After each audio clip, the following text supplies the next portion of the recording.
Your phone rings. Your chest tightens. Your attention snaps away from whatever you were doing before you even see who it is. Meanwhile, a friend of yours sees the exact same thing on their phone and picks up before the second ring. No hesitation. Hello? Just hello. If you have ever stared at a ringing phone like it was a question you were not ready to answer, this is for you.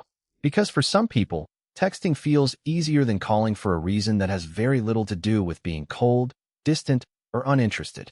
It gives their mind a buffer, a few seconds to understand what is being asked, a little room to decide what they actually want to say. And sometimes, that small amount of space changes everything. Quick, quiet people test. When your phone rings unexpectedly, what do you hope happens next? You answer it, they hang up, or they text what they wanted. Drop your answer in the comments. Here is what people often get wrong about someone who would rather text. They assume it means distance. They think, if you cared, you would just pick up. If you were comfortable with me, you would call more. If you were easier to know, I would not have to wait for a reply. But for a lot of people, texting is not about keeping someone far away. It is about having enough processing room to stay connected without feeling rushed. Think about something as simple as sending a birthday message. Most people type, "Happy birthday, hope you have a great day," hit send, and move on. Someone else can spend 10 minutes deciding whether the message sounds too formal, too casual, too dry, too eager, or strangely different from how they normally talk. They add an exclamation mark. Delete it. Add an emoji. Delete that too. Then, after all that work, they send the first version anyway. Not because happy birthday is difficult, because written communication gives them enough time to notice every possible interpretation before anyone else sees it. A phone call removes most of that buffer.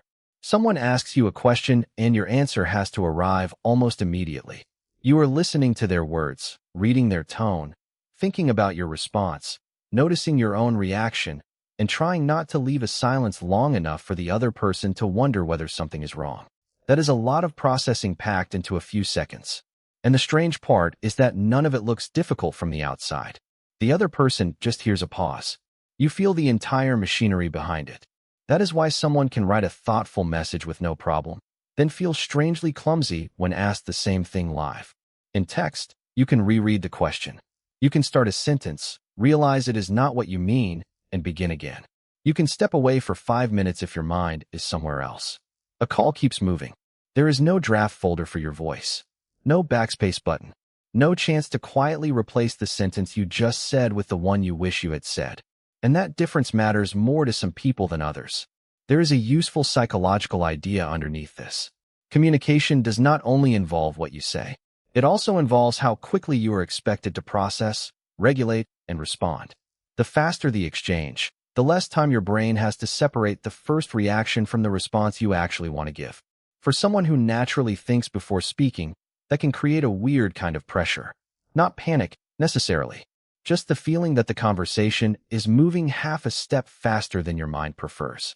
Researchers who study digital communication have spent years looking at this difference between real-time conversation and communication that gives people more control over timing. Sherry Tuckle, a researcher at MIT, has written extensively about how technology changes intimacy and conversation. One useful contrast in that work is the difference between having to show up emotionally in real time and having enough space to consider how you want to respond. A phone call leans heavily toward the first. Texting allows more of the second.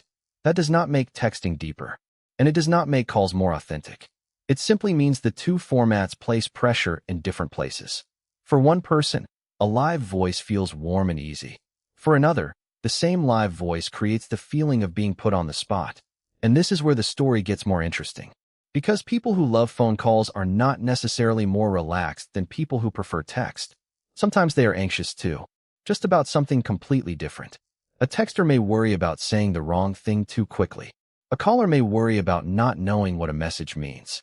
You send, "Okay." They stare at it. Was that normal okay? Annoyed okay? Fine, whatever okay. Did the period make it worse? Would okay have sounded friendlier? Now they are doing the same kind of overthinking you were trying to avoid on the phone, just in a different medium. For someone wired that way, hearing your voice can be a relief. Tone answers questions that punctuation cannot. They can hear warmth. They can hear hesitation. They can tell whether "I'm fine" actually sounds fine. The guessing stops. So the caller and the texter are not really opposites. They may be trying to solve the same problem, uncertainty. One reduces uncertainty by having more time before responding. The other reduces uncertainty by getting more information immediately.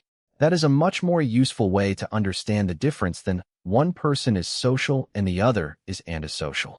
If that distinction gave you a new way to understand yourself or someone close to you, give the video a like. It helps more quiet people find this kind of psychology without turning it into a personality contest. There is another layer, though. Real-time conversation uses attention differently. When you are texting, the interaction can sit beside the rest of your day. You read a message. Finish what you are doing. Think for a minute. Reply when you have enough attention to give. A call becomes the main event. Even a 5-minute call can require continuous listening, timing, emotional reaction, and response. For some people, that barely costs anything. They hang up and immediately return to work. For others, the exact same 5 minutes leave a strange after effect. They need quiet. They replay one thing they said. They remember a task they stopped halfway through. They feel like their attention has been scattered into several small pieces. That is where the familiar social battery metaphor is actually useful. The point is not that quiet people have less energy than everyone else. It is that different forms of interaction can cost different amounts. A text may cost very little because the person controls when the processing happens. A call concentrates that processing into one uninterrupted stretch. Same connection, different demand on attention.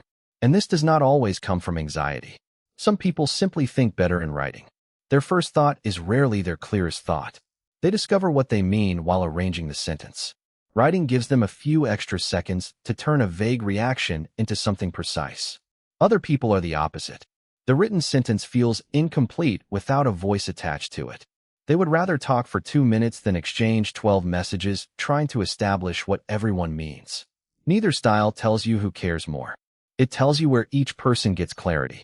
That distinction matters, because communication problems often begin when people confuse preference with intention. The caller thinks, "You did not answer, so you must not want to talk to me." The texter thinks, "You called without warning, so now I have to become available before I am ready." Both people can end up feeling rejected when neither one was trying to reject anyone. Sometimes the real problem is not the relationship.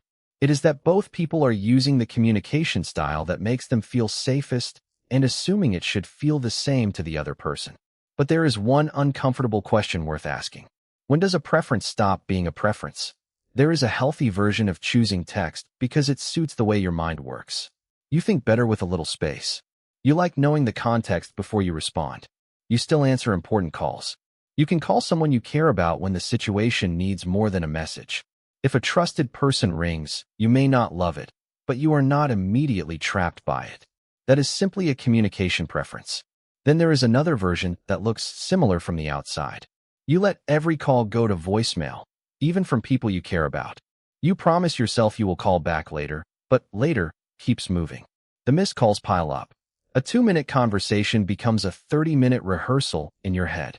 And eventually texting is no longer one option you prefer. It is the only form of contact you can tolerate. That is worth noticing, not because you need to force yourself to become a phone person, but because there is a difference between choosing the easier format and losing the ability to use another format when it matters. A useful question is, do I prefer texting because it helps me communicate better, or because real-time contact has started to feel so uncomfortable that I avoid it automatically? Those can look identical from the outside. Inside, they feel very different. One still feels like a choice. The other feels like a rule you did not consciously make. If you recognize the second version, you do not need to fix your whole communication style. Try something smaller. Pick one person you trust. The next time they call, let the call through for 2 minutes. You can even say at the beginning, "Hey, I only have a couple of minutes. What's up?" That sentence gives the conversation a boundary. Now the call has context. It has an ending. And your mind does not have to treat it like an open door that could stay open forever. Then notice what actually happened. Was the call as overwhelming as the anticipation? Did you feel better once you knew what they wanted? Did 2 minutes feel manageable? Or did you finish the call and still know, very clearly, that texting is simply the better format for you most of the time? Either answer gives you useful information. The goal is not to become someone who picks up every call. The goal is to know whether you are choosing your communication style or reacting to it automatically. And there is another small thing that can make this easier in relationships. Tell people what works for you before they have to guess. Something as simple as, "If it's not urgent, text me first." That one sentence can prevent a surprising amount of misunderstanding. The caller knows you are not rejecting them. You know you will usually get context before your phone suddenly demands your full attention. And if something really is urgent, the call means more because both of you understand the rule. That is the part people miss when they reduce this whole subject to introvert versus extrovert. Communication preference is not just personality. It is timing, processing speed, need for context, tolerance for uncertainty, how much attention you can give in the moment, and what helps you feel clear enough to actually be present. So the next time your phone rings and your first instinct is to stare at it instead of answering, that reaction is not automatically a sign that you dislike the person calling. It may simply be your mind asking for context before access. And if you are the person who calls because text makes you overthink every punctuation mark, that does not make you needy or impatient either. You may simply understand people better when you can hear them. The real question was never whether texting is better than calling. It is which format helps you communicate honestly without turning connection into something you constantly avoid. Because the best communication style is not the one that looks most social from the outside. It is the one that lets you stay connected without disappearing from your own life every time someone wants your attention. And sometimes the healthiest answer is a text. Sometimes it is a call. Sometimes it is sending a message that says, "Can I call you later?" That tiny sentence is easy to overlook, but it does something important. It gives both people what they need. Context for one person, connection for the other. If this reminded you of someone who always texts back thoughtfully but almost never answers the phone, send it to them. They may finally have a better way to explain why. Thank you for watching until this moment. I'm Can. Subscribe for more videos about introverts, quiet people, and the psychology behind behaviors most people misunderstand. Goodbye and see you next time.